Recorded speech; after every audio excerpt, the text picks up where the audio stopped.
सभी बच्चे ध्यान देंगे। जो मैंने एक प्रोग्राम आप लोगों को दिया था बनाने को, मैंने एक करवाया था कि कोई दो संख्या इनपुट की जाए। स्क्रीन पे दिया हुआ है, कोई दो संख्या इनपुट की जाए और उसका योग प्रिंट हो।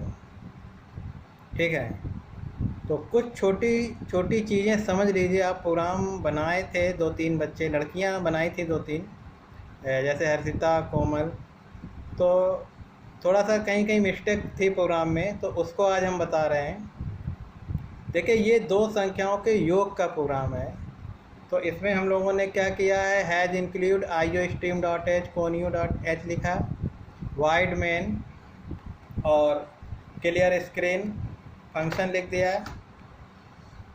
इसके बाद एक्स वाई जेड इंटीजर में वेरिएबल लिया एक्स वाई। अब देखिए सी आउट में इंटर द टू नंबर। अभी बच्चे बोलते हैं जैसे कोडिंग नहीं समझ में आती है, तो सबसे पहले आपको कोडिंग समझनी है सी आउट और सी इन। और मैथ में जैसे वेरिएबल लेते हैं एक्स वाई जेड, ये वेरिएबल है जिसमें कोई भी वैल्यू जब हम ब्लैक स्क्रीन पे डालते हैं तो वो प्रिंट होता है। जैसे मैं इस प्रोग्राम को, दो संख्याओं के योग का प्रोग्राम है, तो अभी देखिए मैं प्रोग्राम को चला रहा हूँ। तो चलाने के लिए कंट्रोल F9 बटन दबाते हैं हम लोग कीबोर्ड से। तो देखिए ये ब्लैक स्क्रीन पे लिख के आ रहा है आपका इंटर द टू नंबर। ठीक है, तो अब जब आप कोई भी दो नंबर डालोगे,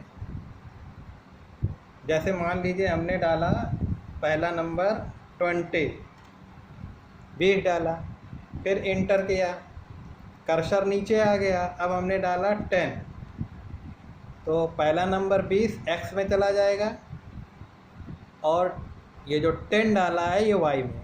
ये प्रोग्राम का आउटपुट है जहाँ पे प्रोग्राम चल रहा है। और ये प्रोग्राम कैसे चल रहा है, इसकी कोडिंग नीली स्क्रीन पे लिखी गई है। जैसे इंटर द टू नंबर लिख के आ रहा है, तो ये अंदर जो कोड हम लोगों ने लिखा है सी आउट के अंदर इंटर द टू नंबर, उससे ये आउटपुट स्क्रीन आ रही है। और जब हम 20 डाले हैं जैसे पहला नंबर, तो वो एक्स में जाता है और 10 वाई में जाता है। जैसे ही हम इंटर दबाते हैं तो जो भी फार्मूला लगा है, जैसे कि z बराबर एक्स प्लस वाई, तो ये दोनों को जोड़ के, यानी अगर आप देखें तो मैं दो तीन चीज़ें बता रहा हूँ, ध्यान दें कि जो ब्लैक स्क्रीन पे जो आउटपुट आ रहा है इसको समझेंगे। देखिए इंटर द टू नंबर, एक बार मैं फिर प्रोग्राम चला रहा हूँ, देखिएगा। तो ये जोड़ के दिखा दिया 20 और 10, ये आपकी ब्लू स्क्रीन आ गई जहाँ कोड लिखा है। अब देखिए जो आउटपुट में क्या आता है, आउटपुट में सी आउट वाली चीज़ें आती हैं। तो पहले सी आउट में क्या लिखा हुआ है, इंटर द टू नंबर। ठीक है, और सीन में जो चीज़ आप लिखते हो वो क्या होता है कि जो आप स्क्रीन पे नंबर डालते हो, जैसे 10 और 20 डाला आपने, तो जो पहला नंबर आप डालते हो वो सीन क्या करता है, एक्स में उसे स्टोर कर देता है और दूसरे नंबर को वाई में स्टोर कर देता है। ठीक है, तो अगर हम लोग देखें तो सीन का ये काम है। अब z बराबर एक्स प्लस वाई, ये प्रोग्राम के अंदर कैलकुलेट हो गया, एक्स और वाई जोड़ के z में आ गया। अब देखिए फिर सी आउट आ गया, और सी आउट में दो चीज़ें ध्यान रखिए। पहले वीडियो में भी मैंने कहा था कि सी आउट के दो पार्ट हैं। एक पार्ट ये है कि C out slash N sum equal to, तो ये जो सम इक्वल टू है वो ज्यों का त्यों प्रिंट होता है और जेड का मान प्रिंट होता है। यानी सी आउट में भी आउटपुट ही मिलता है, लेकिन इसमें सम ज्यों का त्यों प्रिंट होगा और जेड की वैल्यू प्रिंट होगी। ये पूरा प्रोग्राम बन गया। अब इसे हम कंट्रोल F9 से चलाते हैं। अब स्क्रीन पे फिर आ गया आपका, कोई भी दो नंबर ले लें। जैसे हमने ले लिया 50, दूसरा ले लिया 25। ठीक है, तो enter the two number C out से आ रहा है, 50 सीन से एक्स में चला जाएगा और 25 सीन से वाई में चला जाएगा। ये जो सीन में एक्स वाई आप लिखोगे, फिर अगली कोडिंग प्रोग्राम में क्या लिखिए, z बराबर x प्लस वाई, तो x और y ये दोनों मान जुड़ के z में चले जाएंगे। फिर अगली कोडिंग आपने क्या लिखी, सी आउट सम बराबर, तो सम बराबर ज्यों का त्यों होगा, z का मान प्रिंट हो जाएगा। तो ये एक प्रोग्राम का प्रोसेस है। अगर हम थोड़ा सा चेंज कर दें, जैसे अगर हमने कहा कि इसका औसत निकालना है, एवरेज निकालना है, तो एवरेज क्या होता है, जैसे दो संख्याओं का औसत क्या होगा, दोनों संख्याओं का योग बटा 2। तो शुरुआत की कोड आपकी वैसे ही रहेगी, बस फार्मूला बदल जाएगा। अब हमें औसत निकालने के लिए x प्लस वाई और ये ब्रैकेट बना देंगे, ठीक है, ये मैथ में आप पढ़े होंगे, और ये बटा 2, फार्मूला चेंज हो गया। 2 नंबर तो आपको ऊपर मिल ही रहे हैं। अब हमारा जो x प्लस वाई बटा 2 है, इसमें जो भी वैल्यू आएगी वो औसत की होगी, वो z में चली जाएगी। तो अब हम जो प्रिंट कराएंगे यहाँ पे सम को हटा देंगे, क्योंकि अब हमें प्रिंट क्या कराना है, एवरेज प्रिंट कराना है। तो हम यहाँ लिख देंगे एवरेज। तो थोड़ा सा ध्यान देंगे कि प्रोग्राम में क्या कहा गया है, ठीक है। तो अब हमारा कंट्रोल F9, तो अब देखिए, अब हम जब 2 नंबर डालेंगे, बाकी कोड तो वैसे ही है, ऊपर नंबर तो वैसे ही मांगेगा। अब जैसे हमने डाला 30 पहला नंबर, और दूसरा हमने डाला 20,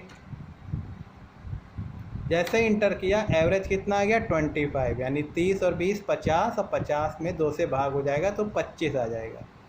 तो इस प्रकार जो हमारा एवरेज है वो आपका आ जाएगा।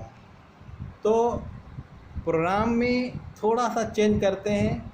अगर जैसे आ गया 3 संख्या, जैसे हमने दिया था 3 संख्याओं का औसत निकालना, तो 3 संख्याओं के लिए क्या करेंगे, इंटर द 3 नंबर करेंगे, 2 नंबर नहीं करेंगे, क्या करेंगे, इंटर द 3 नंबर, ठीक है। तो जब इंटर द 3 नंबर करेंगे तो 3 नंबर हमें इनपुट करानी होगी।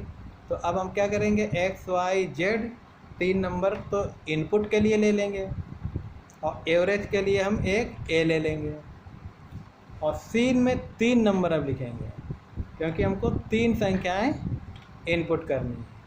तो 3 संख्याओं का औसत कैसे निकलेगा, 3 संख्याओं का योग बटे 3। तो अब क्या हो जाएगा, x plus Y plus Z by 3। तो थोड़ा सा चेंज करते हैं, क्योंकि अब 3 संख्याओं का औसत निकालना है, तो x y z 3 नंबर के ले लिए, और a में हमारा ये अभी z बराबर नहीं लिखेंगे, यहाँ पे z की जगह a लिख देंगे, क्योंकि x y z तो 3 नंबर हो गए, 3 से भाग होगा औसत में, ये साधारण गणित का फार्मूला है, और a में एवरेज निकल आएगा, तो a का मान प्रिंट कराएंगे, यहाँ से z हटा देंगे। तो जैसा प्रोग्राम होगा वैसा करेंगे। अब देखिए हम प्रोग्राम को चला रहे हैं, तो अब हम 3 नंबर डालेंगे। देखिए 3 नंबर जैसे हमने डाला, 30 डाला पहला नंबर, दूसरा हमने 20 डाला, और तीसरा हमने 10 डाला। अब 3 नंबर ले रहा है ये, तो एवरेज कितना आ गया, 20। तीनों संख्याओं को अगर हम योग करें, 30 20 50 और 10 60, और 60 में 3 का भाग हो जाएगा, तो एवरेज कितना आ जाएगा, 20। तो जैसा हमने फार्मूला लिखा है वैसा ही प्रोग्राम का आउटपुट आ रहा है। तो कोडिंग में अगर आपको कोई चीज़ समझनी है तो आप सी आउट सीन को समझिए, और बार बार इन वीडियो को देखिए। शुरुआत में सी आउट और सी इन के कार्य को अच्छी तरह अगर आप समझ गए तो प्रोग्राम बहुत आसान हो जाएगा, केवल फार्मूले चेंज होते हैं। ठीक है बेटा, तो आज के लिए इतना काफ़ी है। ये देखिए आपका 3 संख्याओं के औसत का प्रोग्राम है। ठीक है।